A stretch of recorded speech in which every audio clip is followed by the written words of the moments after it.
everyone, and welcome to another edition of Overrated with myself, Michael J. O'Connor. James Fluty. Yes.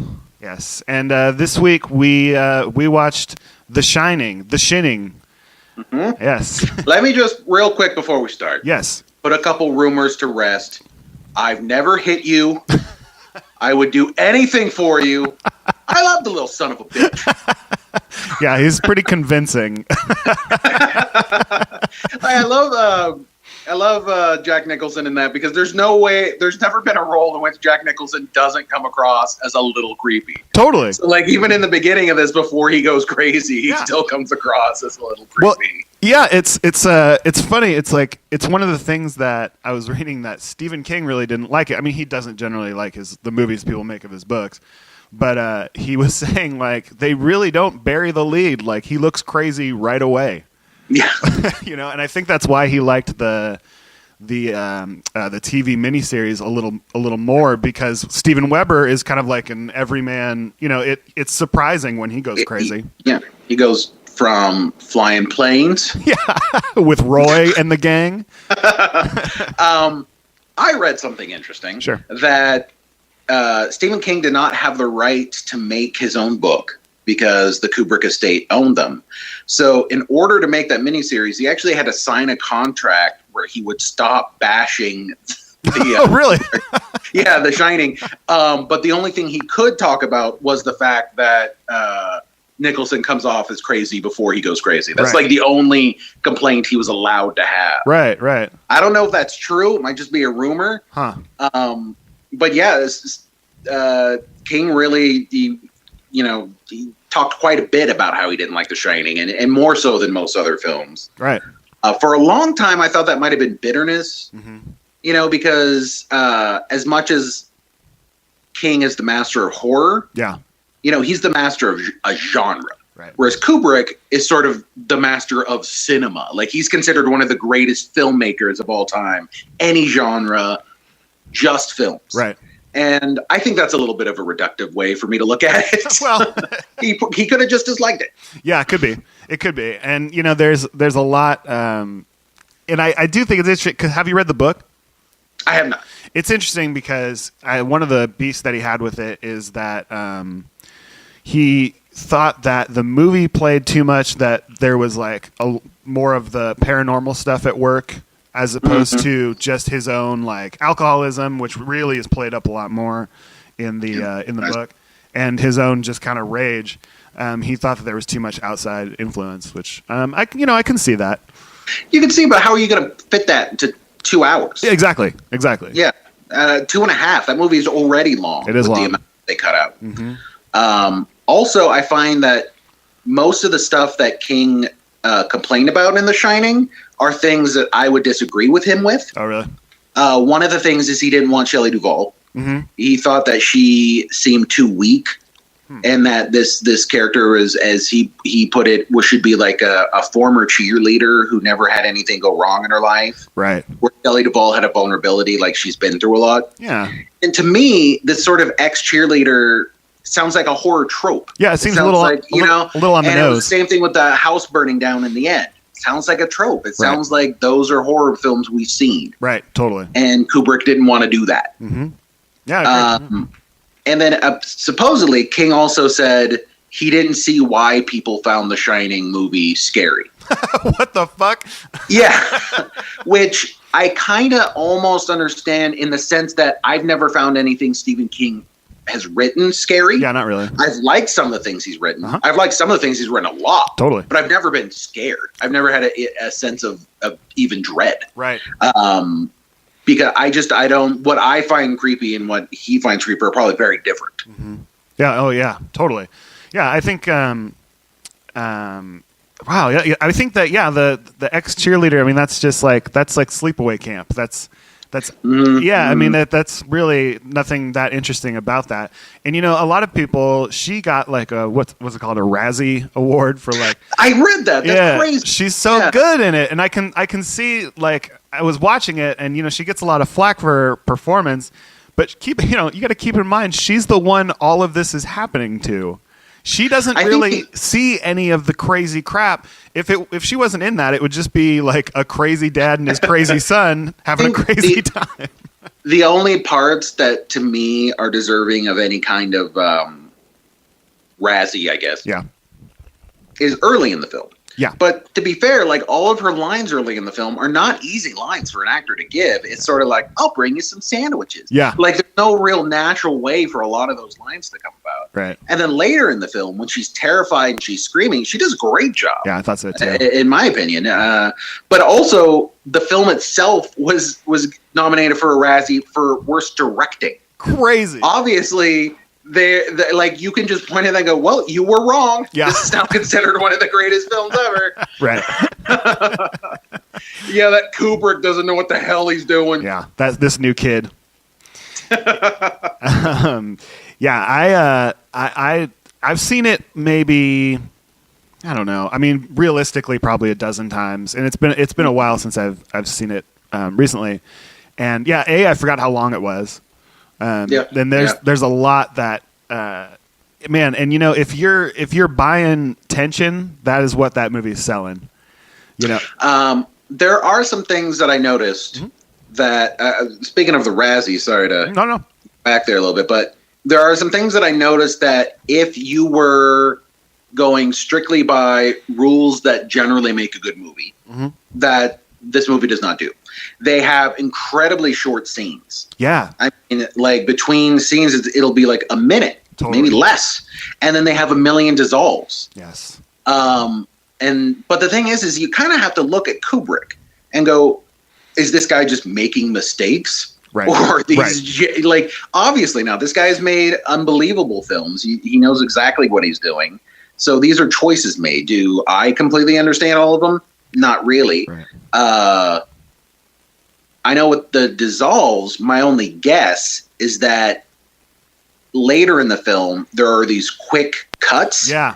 They're just shocking. And I think maybe he's setting up those shocking quick cuts by having these otherwise really long dissolves. Because they are weird in the beginning. Yeah. It's especially that, you know, the very classic one of him suddenly frozen to death. Right. That's great. It's a great moment. God damn. Yeah, I mean, like, right. Yeah, those ones in the beginning. Spoilers. Yeah, really. It's not. I think I saw that you put on Facebook a lighthearted romp about fatherhood, and I did the same thing. I said it was a nice little film about overcoming writer's block. To be fair, though, I was sort of slightly referencing or stealing, depending on how you want to do it. I don't know if you've seen the edited trailers so that they make it look like a rom-com. I have, Shining. Yeah. Yeah, it's fantastic. Yeah. And it really shows the power of editing as well. Right. They did one for Big as well that makes it look like a really taut psychological thriller. It's a good one. It's funny, actually. I don't know if I've mentioned to the listeners, but I do have a part-time job at Santa Rosa's second to last remaining video store, and we do just a little end cap for like Mother's Day and, you know, stuff like that. Yeah. And we did one for Father's Day, and I insisted that this was on there. Yeah, it's you know, and yeah, those, like you're saying, those dissolves in the beginning, they're really weird and they're crazy long. Like the one where they're driving to the hotel, all three of them. You know, there's a part where he's like, you know, Dad, I'm hungry, and he's like, well, you should have eaten your breakfast, you know, and it dissolves like enough and long enough that, you know, you can see she looks at the kid, she looks at him, she looks out the window, she looks back at the kid, and it's really even in moments like that, and that's another thing I wanted to bring up about it is the music. You know, there's that really high-pitched strings going on even in these kind of seemingly innocuous moments in the beginning, and it certainly is throughout the entire, you know, ending. But that was one of the things I noticed, and kind of one of the things about the tension is the music is wild. You know? I wonder where the inspiration was, or if that was something very different at the time.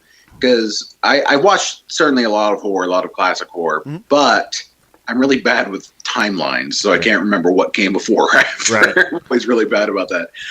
So unless I read, like, hey, this is the first time it's done, But the sort of the music incorporating strange sound effects to the rhythm, a lot of that was in there, and it's very unnerving.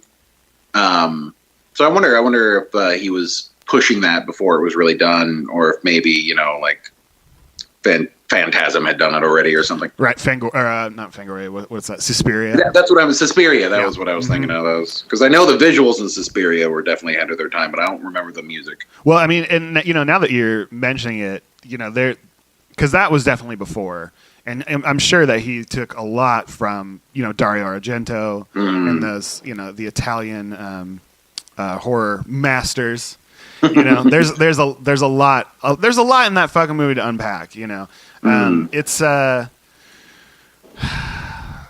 mean, I thought there's a lot of overacting. There's some serious overacting. Like there's a part on the staircase where she's swinging the bat at him. Yeah. And he's like, "Give me the bat, give me the bat." It's a little crazy. But I think one of the things that those performances almost have to be that way, because it kind of dawned on me, there's only really 4 characters in the whole 2.5 hour movie. I mean, it could be really easily done as a play, and it's not, there's not a huge wide scope to it, as far as for how long it is. What's interesting too, when I think of overacting in those scenarios, like Jack Nicholson. Yeah.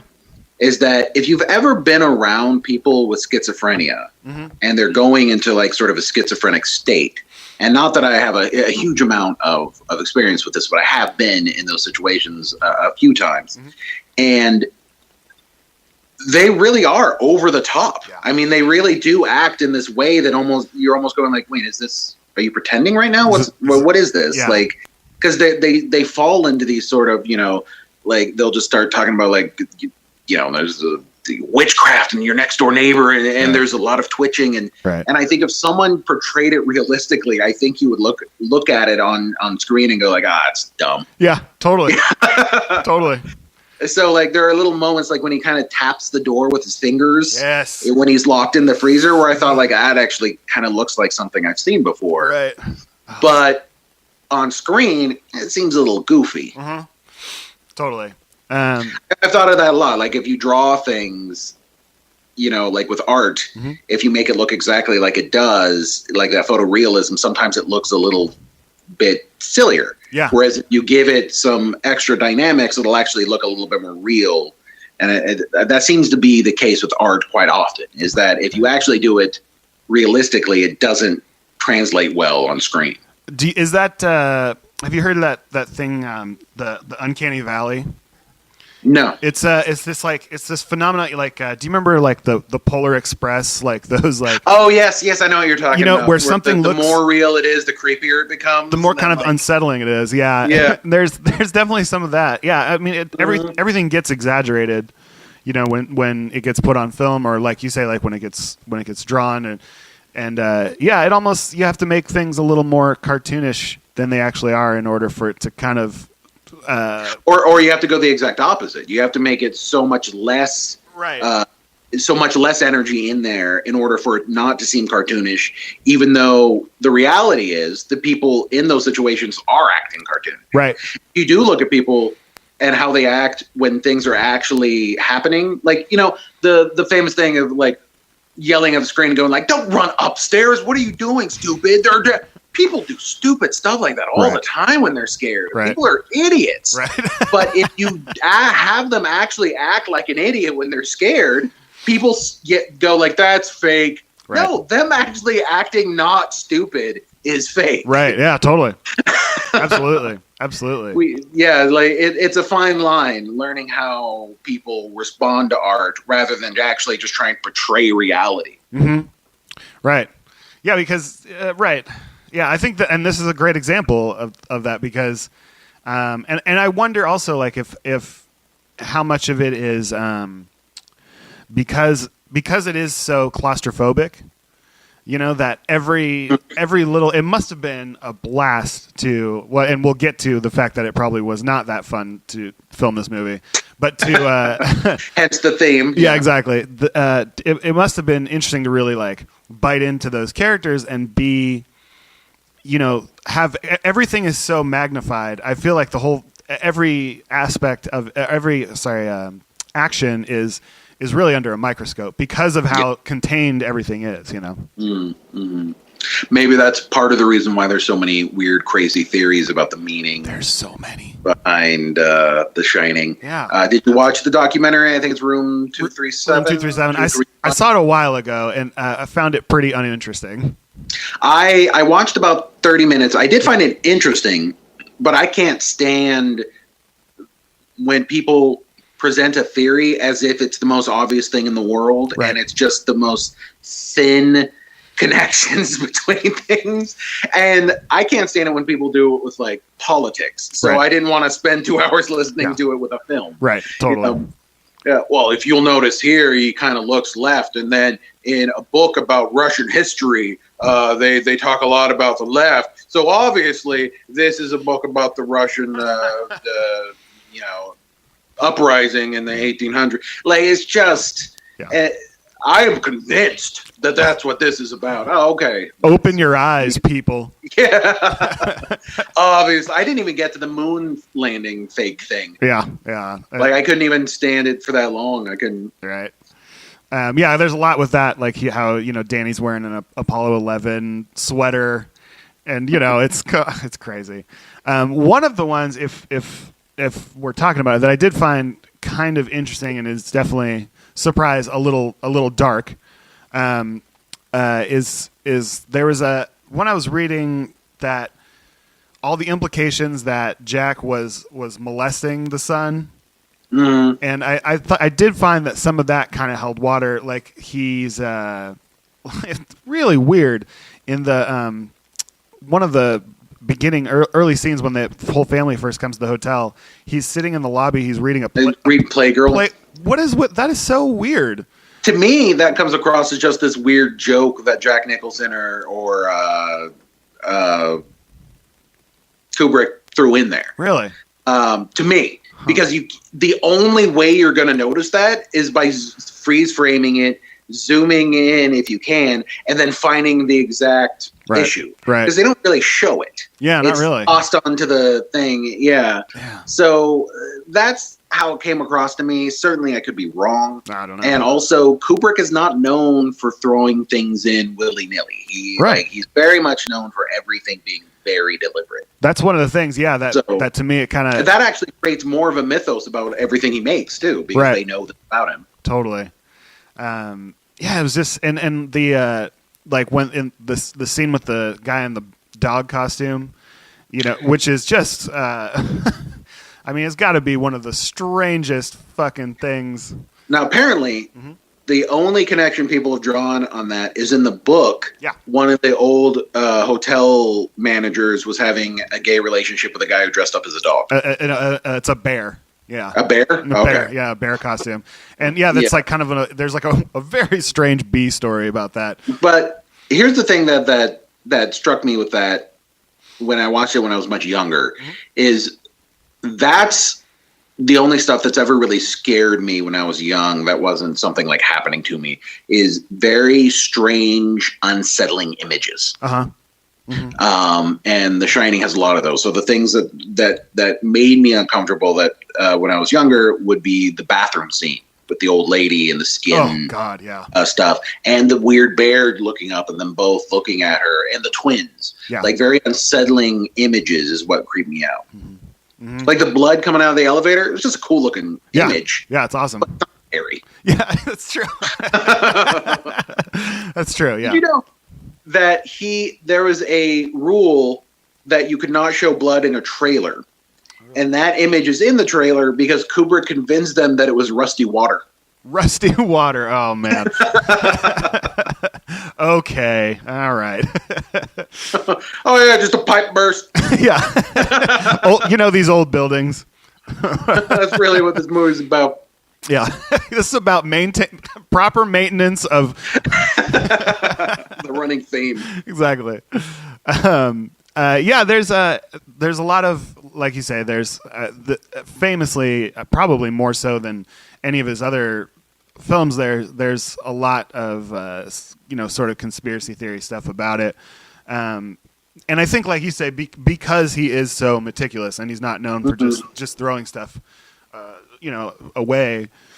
One of the things I kind of caught right away that I never had before is the scene where he's throwing the ball at the wall at the Native American like carvings up there, and it immediately cuts to Wendy and Danny running to the maze, and she says, "Last one there has to keep America clean." Which is like a reference to the crying Native American. Really, there's a lot of, and I didn't read it. I avoided reading any of the like Wikipedia or whatever about it. But there's a ton of stuff about how the building was built on a Native American burial ground and all this other stuff. And if you kind of look at it through that lens, there's a whole lot of desecration. That movie's crawling with desecration. Yeah. There's a theory. It's actually the first one in that movie about the different theories that the movie itself is an allegory for the genocide of Native Americans. Oh, really? That one seemed to have the most points the most moments that they pointed at that seemed more than coincidence to me. Mm-hmm. But again, I didn't watch the whole thing. Right. Because it's still, a lot of them seem so thin. Totally. But I did notice the amount of Native American stuff in there, especially in the freezer. There's the very predominant tamaco or tomatio, and it's got the Native American face on it. Oh, really? Yeah. And I wonder. Yeah. Yeah. Yeah. Again, he's not a guy who does things. If something's there, then there's a reason. He's a lunatic, in some ways, by some standards, I guess you should say. And he'll do whatever it takes. And as our theme, he was pretty horrible to his actors, if need be. Yeah. The actress in The Shining is a great example of that. Yeah. Shelley Duvall was just terrorized by him. There's a pretty unsettling video of him. They're doing some scene where she's running out of the front of the hotel, and he's really giving her the business, and so to speak. Like he's telling her, that sounds like an unsettling. Yeah, video. It's long. It's a long video. She just where she's not coming out of this door correctly, and he's screaming at her, and it really it cuts it's part of some documentary. It cuts to her sitting really unsteadily, like smoking a cigarette and being like, well, if he wasn't like this, it wouldn't be as good. And it's not convincing at all. Yeah.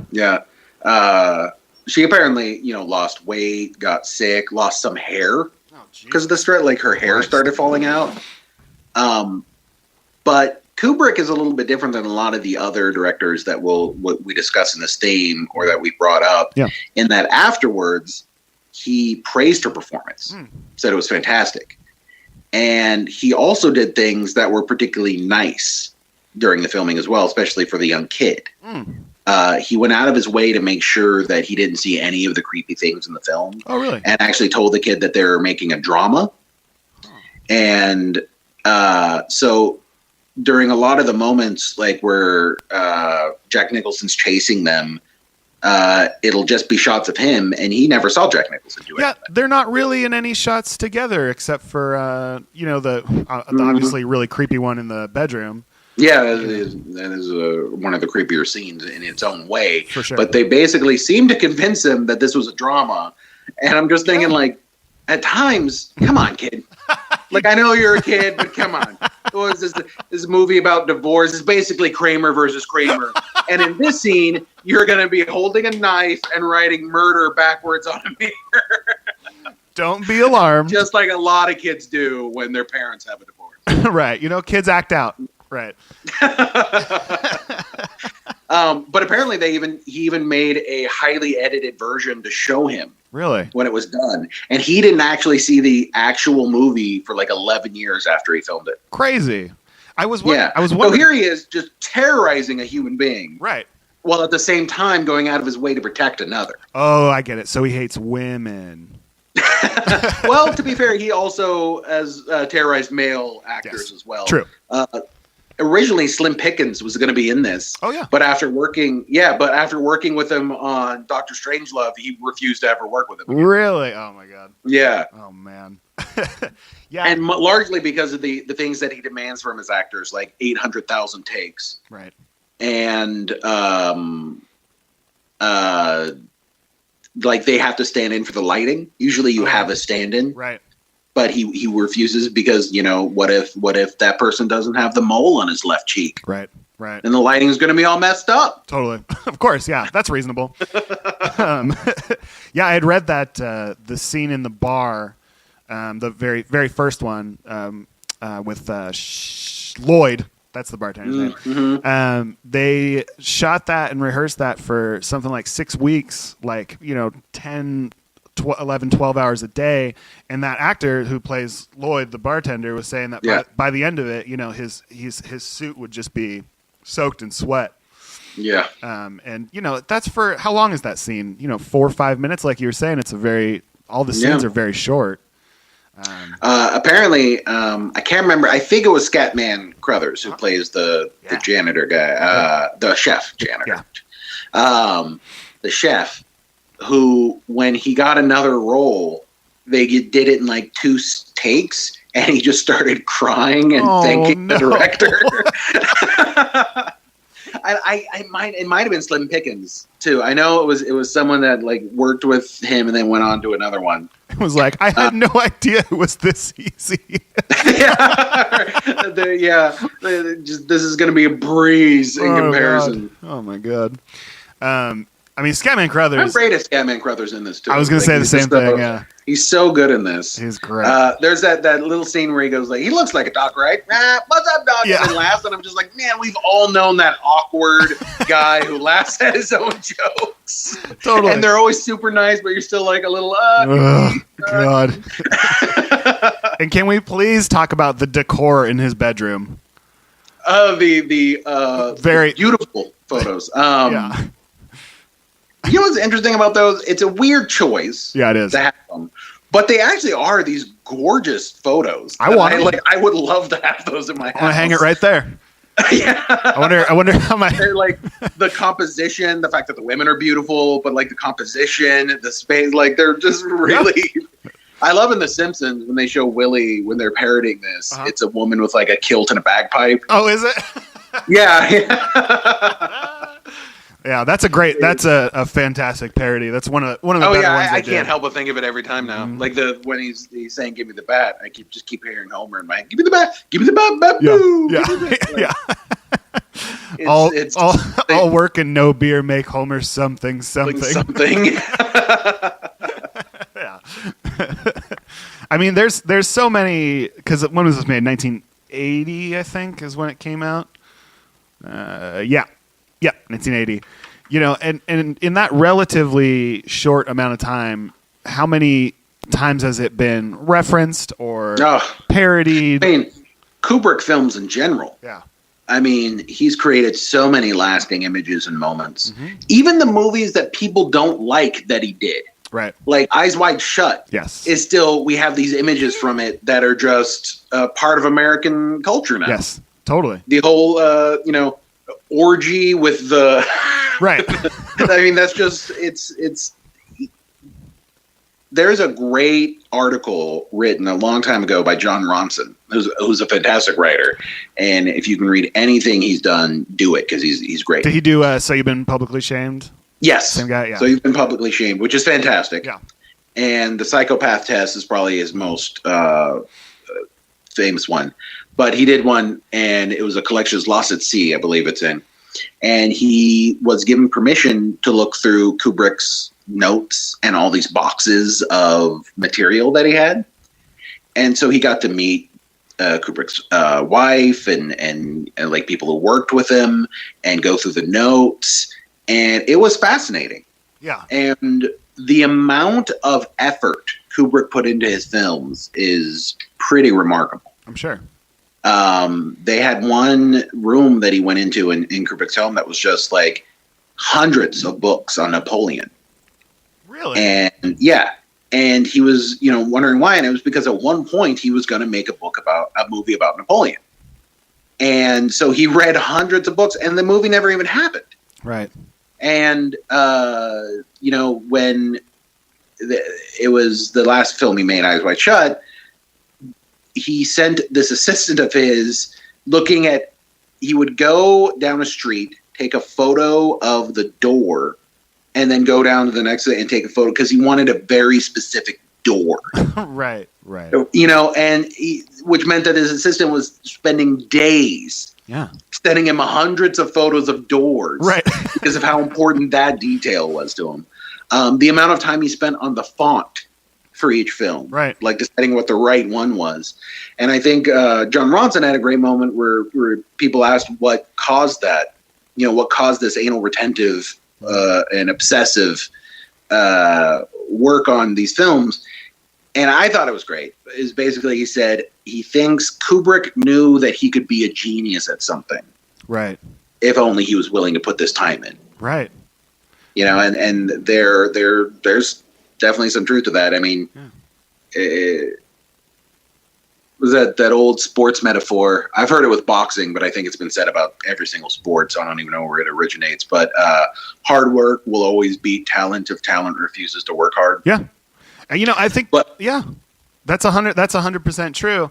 I mean, if all I couldn't put it better myself, but all it takes is that kind of obsession and dedication to something, and you're going to be at least 10% better than anyone else at something. You know what I mean? And then when you have that convergence of unnatural talent with obsession. Right. When you get people like Kubrick. Right. When you get people that change the game. Mm-hmm. When you get people that have a level of talent that will never really be surpassed. It might be matched, but it'll never really be surpassed. Right. And that's a rare occurrence. Mm-hmm. Yeah, I mean it shows when you think about Stanley Kubrick, that how much pre-production time, maybe that's not the right way to put it, but as far as like the time that he puts into, did he write this? Do you know? He co-wrote it. Yeah, he got a woman who has like I want to say a PhD in Gothic literature. Oh, okay. So like he specifically wanted someone with that background. Well, I mean, that makes sense to me. The amount of forethought, but to each, because he didn't really make all that many movies, right? I mean, he made quite considering a few. He spent a lot. It seems to me he spent a lot more time on each movie than most people did. Right? And he only did movies he was very interested in making. Right. Or at all. I don't know. I've read a bit about him, but he is a very elusive person. He is. Yeah. Yeah. Fascinating. Because and like we were saying, all the moments in this are a lot of, and in 2001 especially is one that you see referenced over and over again. It's like the first time I saw Taxi Driver and he does the "You Talking to Me" scene. I was like, oh, that's where everything that has ever parodied that, which is everything, gets it from. That's the thing.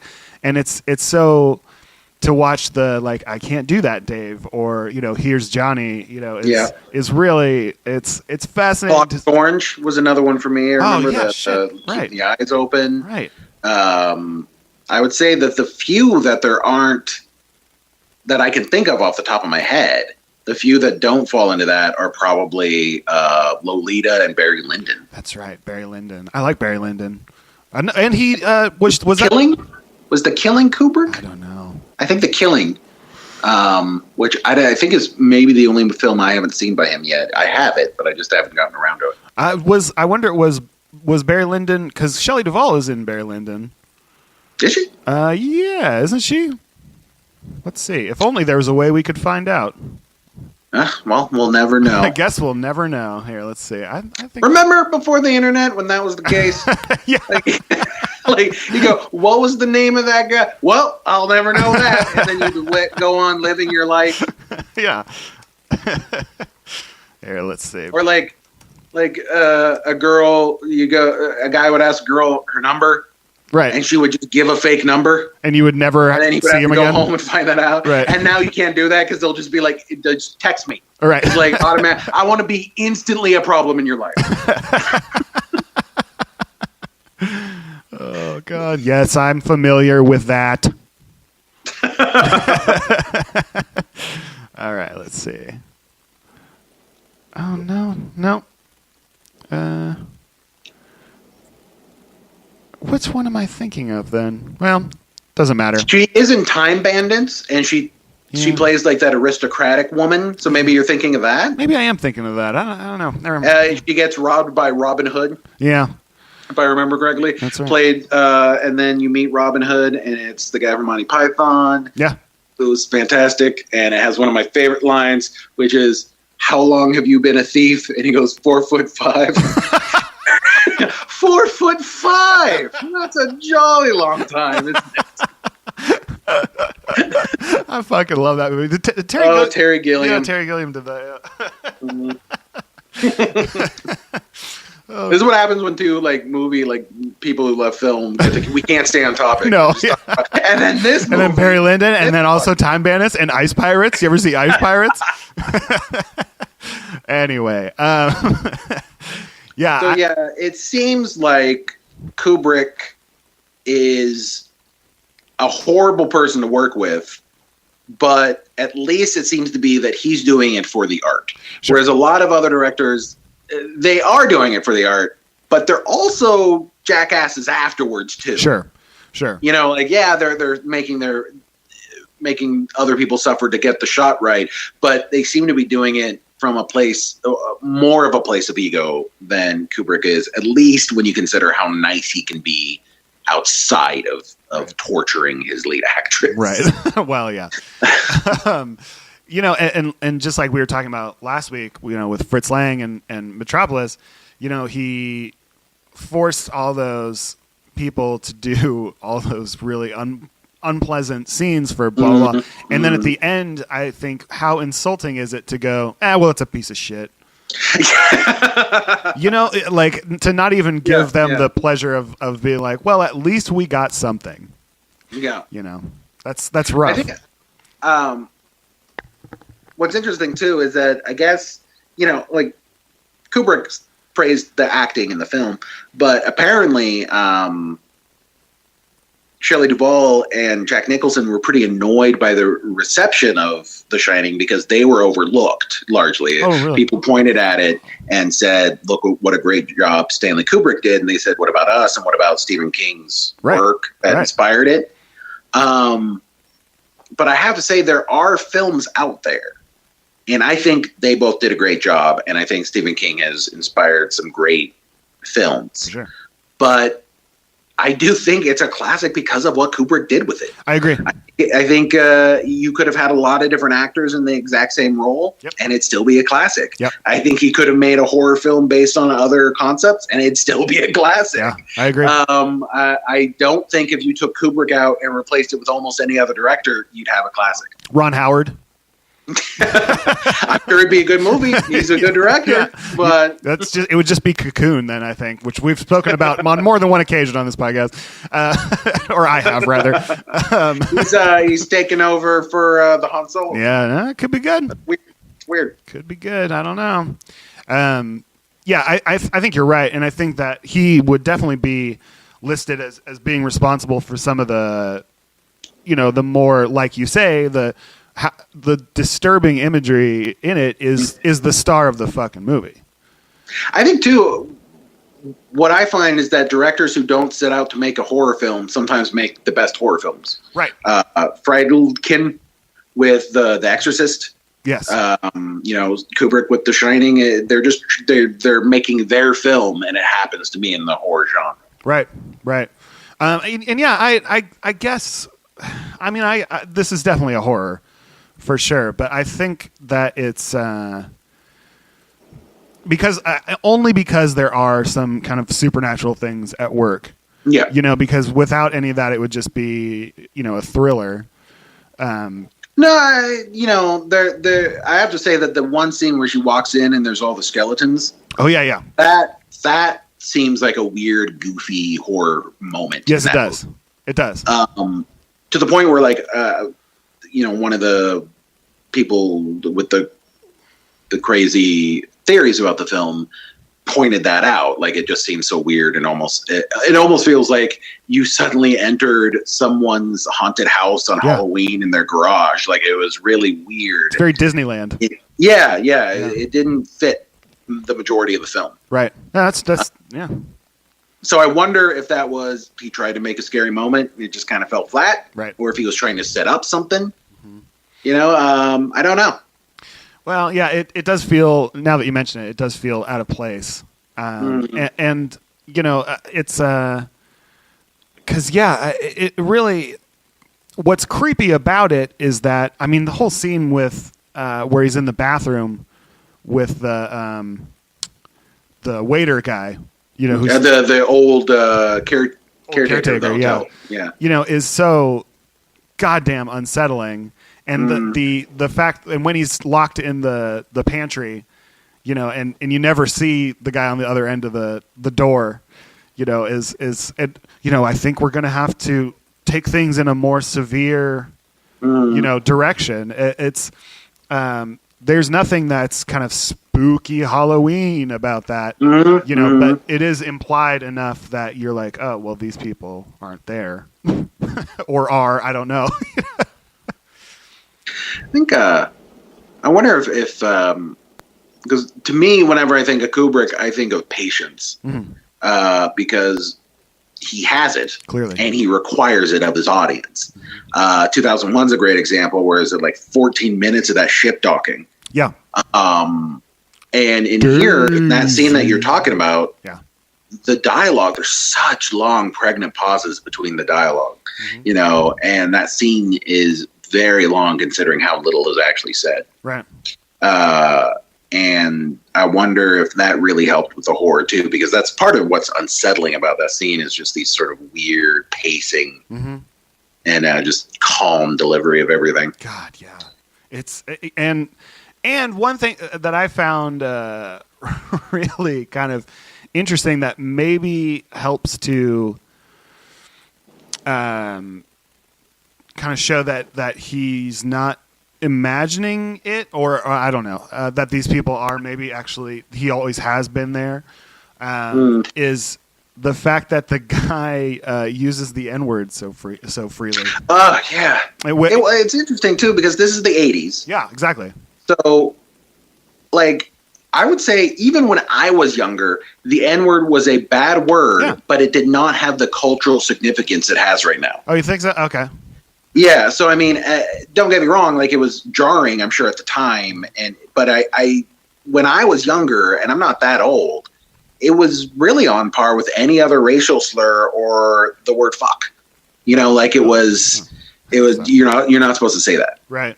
It's a bad word. That's really offensive. And that's it. It's a bad word. Yeah. Oh, okay. Yeah. And now it ends careers. Sure. And it means that if you said it at any point and people don't like the context, you don't get to work again. Sure. It's okay to harass you. Sure. It's, you know, like there's this whole other context to it now. R.I.P. Michael Richards. Yeah. Well, again, that's definitely the worst context to possibly do it. Right. Crap. Yeah. But to be fair, like watching interviews with him later, it's he's not necessarily racist. He's a crazy person. Yeah, he's crazy. Yeah, exactly. He's probably racist too. Yeah. But he's obviously eccentric is the nicest way to put it. Completely batshit insane. Sure, is the other way of putting it. Sure. But yeah, I sometimes think of that where it's you know a much different example would be Mark Twain, where at the time that was simply the word you used. Right. You know, there was no particular other word to use. So it was not offensive in any way, and that was actually an incredibly progressive book with a very progressive message behind it. That happens to use this word that is just so unsettling now that people have wanted to edit that book. They wanted to change that book. Sure.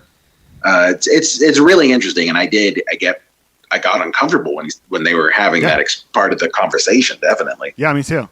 I just I thought it was interesting, and he does seem slightly taken aback when he says it, Yeah. And it did kind of to me show a little bit, that this is a different time that he's kind of stepped into. Oh, yeah. You know what I mean? Yeah. I thought, it is, these characters, they show the picture from the 20s. Yeah. And yeah. Well, although in theory, Grady, I think the name was, was only 10 years ago. So it would have been 1970. Oh, okay. Weird. So I think in the interview, he says about 10 years ago. I can't remember. Interesting. So yeah, where do you land on the ending? Where do you land on? How do you feel about the photograph at the end? What do you think about that? How I get that is that there's this sort of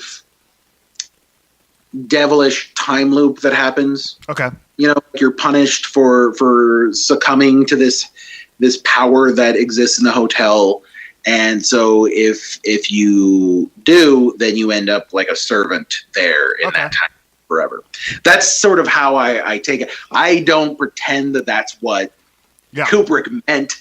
Yeah. That's just sort of how I've always internalized it. Mm-hmm. Yeah, I have no idea, because that to me, that part of it is a little Shyamalan-y. Shyamalan-y. It's a little Shyamalan-esque. It's so weird that Shyamalan has been known for the twist now. Yeah. And unfortunately, he's now known for the stupid twist. I know. It's too bad, because he made some good movies. I love Shyamalan, and I know that I've gotten so much crap for loving Shyamalan. Yeah, me too. But I think it's partially the problem is that he made a couple missteps after setting the bar so damn high. Yeah.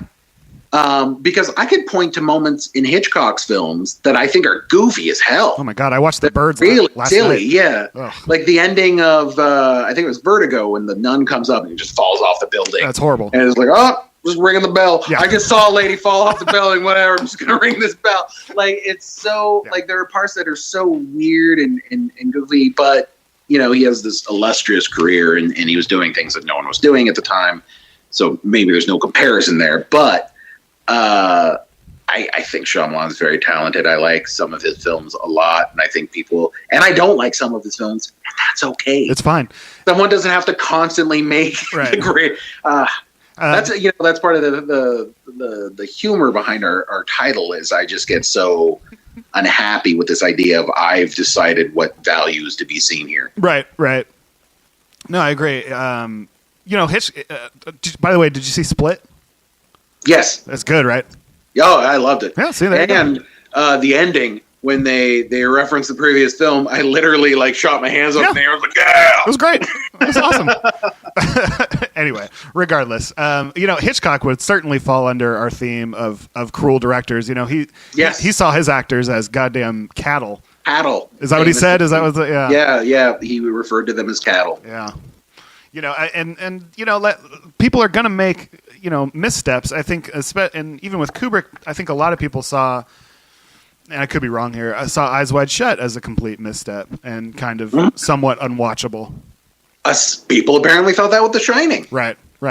There's also a lot of times where, I have a distaste for how most criticism sounds. Yeah.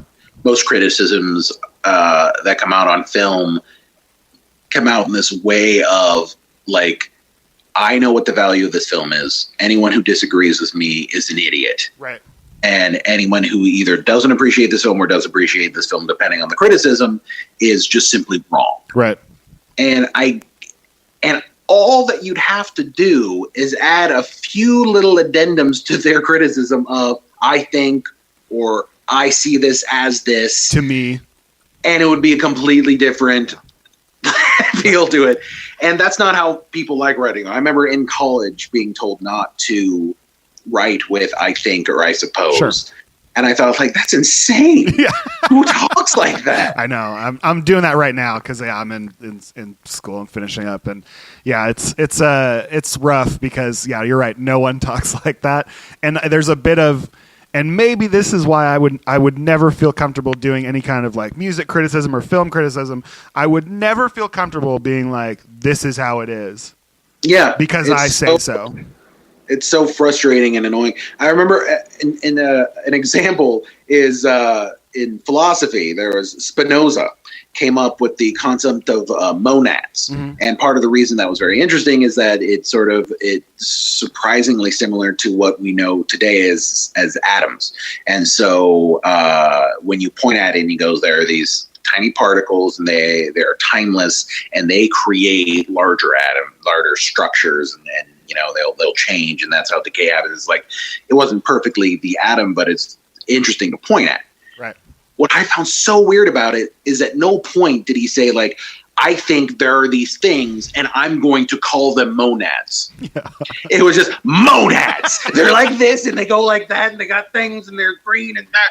And like, it just sounded like a crazy person on a street corner to me. Right. Like just going like, the CIA put things in my ears and now like, it's just, there's no sense of like, I know what this sounds like. Or like, here's an idea I have.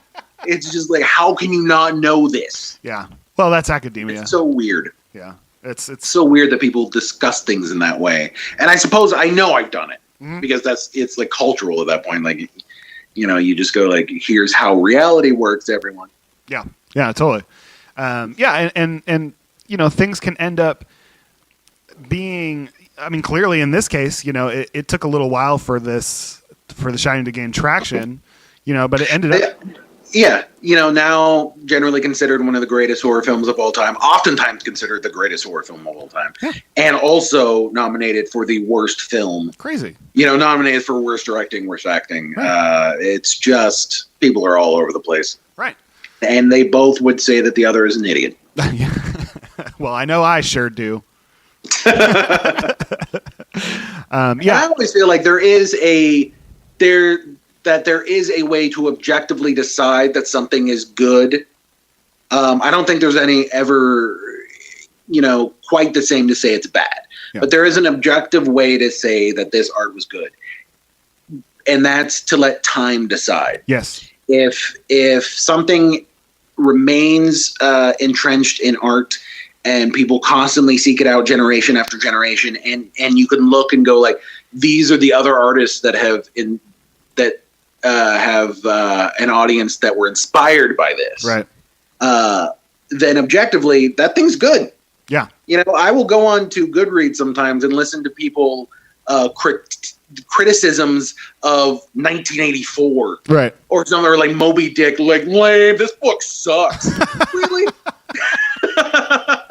Like the amount of art that has been inspired about this, that it was written like 100 years ago and people are still reading it. Sure. And you're just complete dismissal. Nope. Right. Dumb. Right. Well, I mean, it takes time. Melville died thinking he was a terrible writer.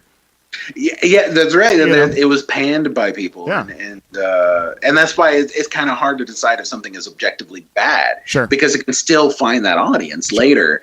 And also, even if it's a small audience, if a small amount of people are genuinely moved by it. Yeah. And then there are things that are objectively bad for the reasons that one points at craft. Look how sound didn't sync here, the continuity errors. But then that can create one of the best films if done correctly, like The Room. I was just going to say honestly The Room, one of my favorite movies. I did not hate her. I did not. More than I've seen so many other films. Oh, and so that is objectively bad, but subjectively a masterpiece. It is. It's so confusing. It's great. God damn it, it's great. We got to do that one. It's definitely. We'll have the best of the worst at some point as a theme, and we'll do Plan 9 in The Room and Showgirls. He just made another movie. Him and Friends. Yes, I'm looking forward to it. Too, yeah. It looks like a higher budget room. Well, this one was written by... The room cost $6 million. Well, I forget about that. Can you believe that?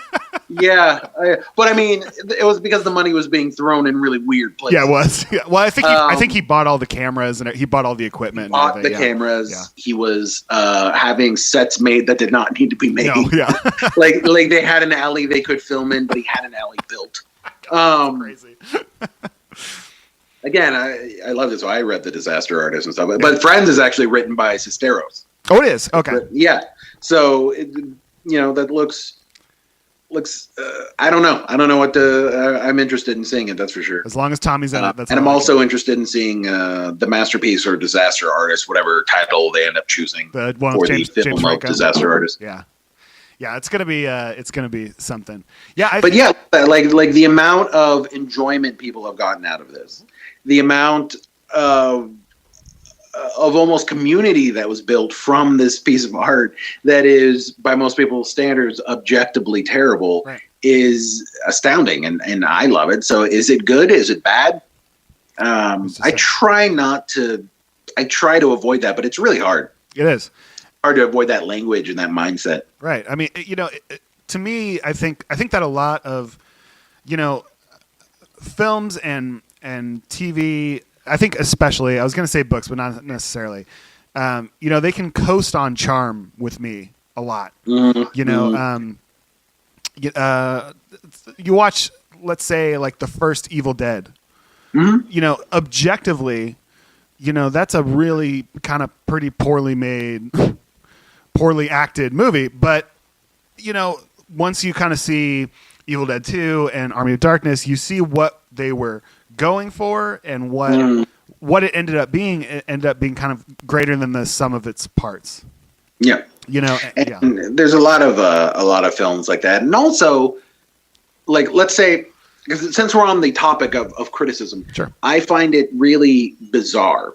And look, the way people talk about films or filmmakers and how they hate them, and that somehow they act like they're doing God's work by making these criticisms. Right. Like it's this self-righteous enterprise they're going into. I hate Zach Braff. Yeah. Ugh, Zach Braff. He made a film I didn't like. He's a piece of... And I've always just felt like if I was ever in that position where I made a film, and I've made films and they weren't good. I was in one. I was in one. You were in one, right? That one never got finished, though. Right? I think it was because I didn't know my lines well enough, so I said the F word a lot, and we ended up having to bleep it because it couldn't. I know. I think like a lot of the films I made, I had these very ambitious ideas, and then when I was seeing them translated on the film, I second guessed myself and just stopped making them. Gotcha. I remember once for this film festival, the guy putting it on, Carlos, requested that I give him the film, and I'm like, dude, it's terrible. And he's like, I need more films. I'm not getting enough submissions. So I took my name off. Oh, yeah. And then during the obligatory this wins for just submitting kind of thing, I had Clark go up and take the award. and he said that the director couldn't be there because he had tonsillitis. Who's my friend that has no shame? Clark Allen. Yeah. That'll do. But yeah, so here you are, you make a film, you're putting something very personal out there. You're bearing yourself in some way. And someone who's never made anything is telling you, is going like, this guy's a piece of crap. I know. No, he made something you didn't like. Yeah. He like this idea that somehow you're superior to him. Right. Like is so obnoxious. Yeah. I mean, how much do you think, and I know we're gonna, this is gonna turn into bashing criticism because it's one of my favorite things to do, but just because, I mean, being a writer that writes film criticism. Sound is getting a little static. Is it staticky on yours? What's that? Oh, now I'm getting an echo. Oh, you got? Hello, okay. Check. I got an echo and you're a little static. Oh, let's see. How's that? Better? I think so. Okay. I still have an echo on my side. Oh, weird. Well, we'll see. It's probably just my phone. You might be getting some kind of like feedback. I think it's got to be. that's got to be like the last bastion of someone who wants to be a writer, right? You know, it has to be, because you know how I wasn't able to do something myself, so I'm gonna criticize what other people who actually do something do.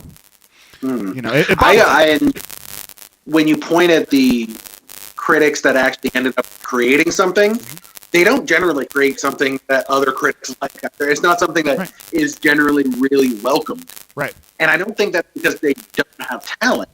I think it's because every filmmaker, almost ever, makes a few bad films before they start making really good films. Right. It's very rare that someone bursts on the scene and just creates something of mass appeal and critical success. Right.